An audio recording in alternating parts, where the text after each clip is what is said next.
I'm Max Pringle with these headlines. The Department of Justice released a court filing today alleging that lawyers for former President Trump likely concealed and removed classified documents from former President Trump's Florida estate, possibly amounting to obstruction of justice in the federal investigation into the discovery of government records.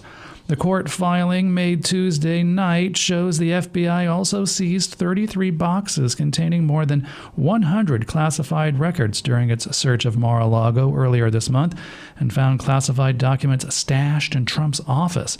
The filing presents the most detailed chronology to date of back and forth between Justice Department officials and Trump representatives over the discovery of government secrets.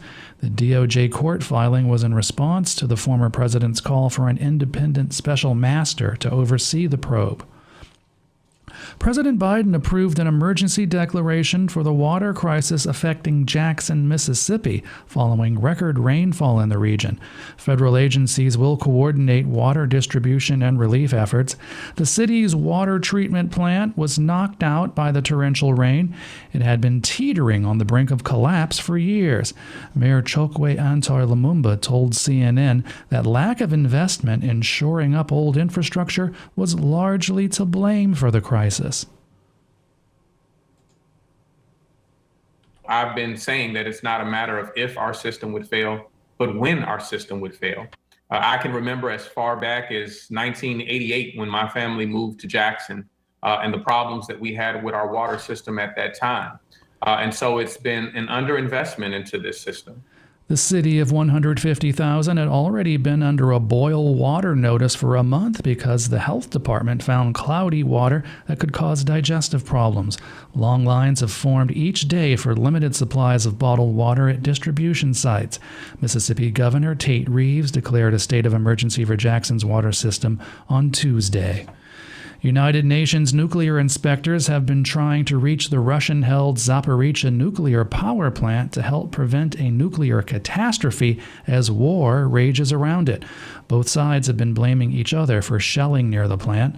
The power plant has been occupied by Russian forces and operated by Ukrainian workers since the early days of the 6-month-old war. The world has been watching the mission's progress with anxiety.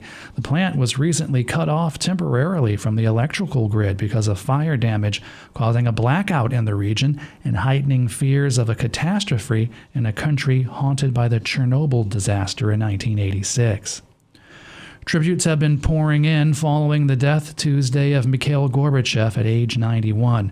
He was the last leader of the Soviet Union and a man many credit with ending the Cold War. President Biden, UK Prime Minister Boris Johnson, the Russian President Vladimir Putin, and EU leaders praised Gorbachev's bold leadership. Gorbachev initiated reforms in the Soviet Union in the late 1980s that led to the restoration of democracy in much of Eastern Europe after decades of communist rule.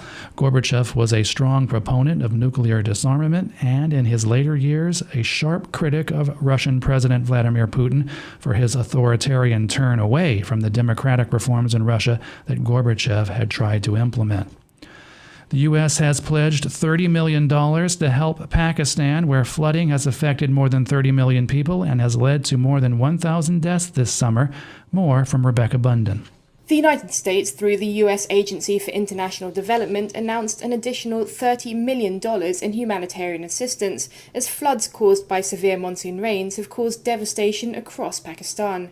This has left people in need of food, shelter and drinking water, with a third of the country submerged by floodwater.